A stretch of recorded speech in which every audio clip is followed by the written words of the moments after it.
السلام عليكم ورحمة الله وبركاته. ازيكم يا حبايبي، عاملين ايه؟ صلوا على النبي يا جماعة. واحدة بعتالي بتقول انا كنت متجوزة بقالي سنة، وكنت حامل لسه في الاول، يعني قعدت فترة عقبال ما حملت.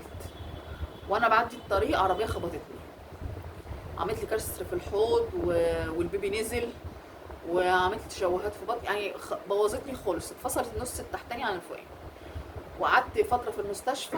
ولما خرجت على كرسي بعجل. ان انا كنت عايزه شرايح ومسامير وعايزه تجميل وعايزه حاجات قد كده، فبتقول له ايه خلاص اعملي بس الشرايح والمسامير عشان اعرف اقف على رجلي، وعموما انا هخدمك، هعرف اخدمك وانا على الكرسي. قال لا لا ما تقوليش كده. فبيقول كان جوزي ابوه جايب له شقه تمليك وجاب لي اخواته، هما كلهم مبسوطين، واخوه رجل اعمال وعنده شركه وما شاء الله ومبسوط قوي، بس ما حدش ساعده، وهو جوزي ما طلبش حاجه من حد. قال لها انا هبيع الشقه ونروح ايجار واصرف عليكي واعمل لك عمليات واعمل لك اللي انت عايزاه. قلت له ما تبيعش الشقه، ما ينفعش. قال لا لا مالكيش فيه، وفعلا باع الشقه واخد اجازه من شغله يجي سنه، وفعلا صرف عليا فلوس الشقه كلها، علاج وعمليات، ولحد ما وقفت على رجلي، وعلاج طبيعي لحد ما وقفت على رجلي. فاخواته كلهم البنات والصبيان كلهم مخاصميني وزعلانين مني، ان انت شؤمة عليه وقدمك قدم وحش عليه، وليه خليتيه يبيع الشقه ويقعدوا في ايجار. فبتقول اخوك الكبير المليونير ده قال لي كان رمالك 30,000 جنيه المؤخر بتوعك من وانت في المستشفى، كان اسهل وارخص من بيع شقته وكنا خلصنا، لكن يبيع الشقه ويصرف وفلوس الشقه يصرفها عليكي، لا ده اللي ما ينفعش.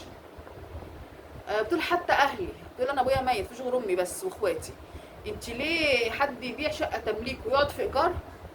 فبتقول له طب انا اعمل ايه؟ طيب انا قلت له لا، وهو طلع كويس وابن ناس ومحترم وراجل، وقف جنبي وفي ظهري وفضل قاعد معايا، ما سابنيش غير لما وقفت على رجلي. يعني دي حاجه كويسه مش وحشه. انتوا كنتوا عايزين ان هو يرميني ويبقى لي الاصل ان هو يبقى عايزني وانا كويسه بس، لكن لما هيحصل لي موقف ما يبقاش يقف جنبي. انا مش فاهمه انتوا كنتوا عايزين ايه يعني. كده انتوا اهلي واهله زعلانين ان هو باع الشقه وصرف عليا وعمل لي عمليات وقفت على رجلي. انا مش فاهماكم. وبعد ما وقفت على رجلي نزلت الشغل تاني، وهو تاج على راسي وعمري ما انسى الموقف ده، وبقول يا رب عوضني، عوضه خير، وقويني ان انا عامله كويس ويكون زوجه صالحه ليه على اللي عمله معايا. وربنا كرمه بالشغل تاني ونزل تاني، وربنا يكرمنا بالذريه الصالحه ونعيش حياه كويسه. المفروض انا اعمل ايه؟ هو نصيبي كده ونصيبه كده. انتوا زعلانين ان هو بقى كويس معايا، ان هو ربنا يعني حط الرحمه في قلبه عشاني. انتوا كنتوا هتشيلوني؟ طب ما اخواته مبسوطين وانتوا مبسوطين وانتوا كويسين حالتكم الماديه، محدش عرض عليا حاجه، محدش عرض عليا جنيه. انا مش عارفه انتوا زعلانين ليه ومقاطعين لي ليه؟ عشان ايه؟ عشان جوزي يقف جنبي؟ هو ده غلط؟ لا طبعا مش غلط، بس انت في زمن الصح بقى فيه غلط والغلط بقى صح.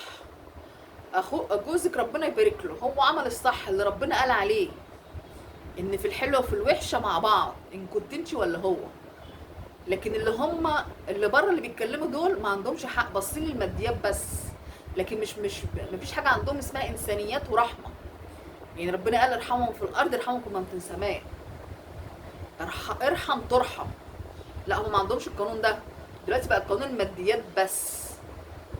ما ده الطبيعي ان يعني هو انت واخدني بس ان انا كويسه، لكن لما جرى لي حاجه ترميني؟ ده طبعا ما ينفعش. ما انت لو ما وقفتش جنبي مين هيقف جنبي؟ ما انت اقرب واحد ليا من بعد ربنا. جوزي سندي ظهري، زي ما انت لو قدر الله جرالك حاجه هتلاقيه تحت رجليك برضو. الا من رحم ربي، ما في ناس برضو مش كويسه، في رجاله بترمي الستات اول ما بتاع في اول محطه، وفي ستات بترمي رجاله برضو لما بتاع ما بتستناش وتصبر. بس دي المفروض هي دي الغلط، ما نذكرهاش. ان الصح صح، بس لكل قاعده شواذ. فاللي جوزك عمله ده هو ده الصح، مالكيش دعوه بده ولا بده. انت بتقولي لدرجه ان لو ما كانش الانتحار حرام انا كنت عملت كده. ليه؟ عشان خاطر الناس ما يندعوا الناس. انت اهم حاجه عندك جوزك، ربنا رمى الرحمه في قلبه عشانك، مالكيش دعوه بحد. هو جوزك اللي صح، اللي ربنا يبارك له في صحته، يبارك له في ماله، وان شاء الله ربنا هيعوضه خير، وهيجيبش بدل الشقه يجيب 2 او يجيب لك فيلا. لا هو اللي عمل الصح، مش هما التانيين. فانت مالكيش دعوه بحد، ادام هو كويس تقلا فيه زي ما هو اتقلا فيكي. هو فعلا كده اتقلا فيكي، فانت ما تسمعيش كلام حد. وربنا يهدي الجميع يا رب، ويبعد الناس الوحشه عنكم. الله يكبر بالله عليكم، والسلام عليكم في فيديو جديد. السلام عليكم.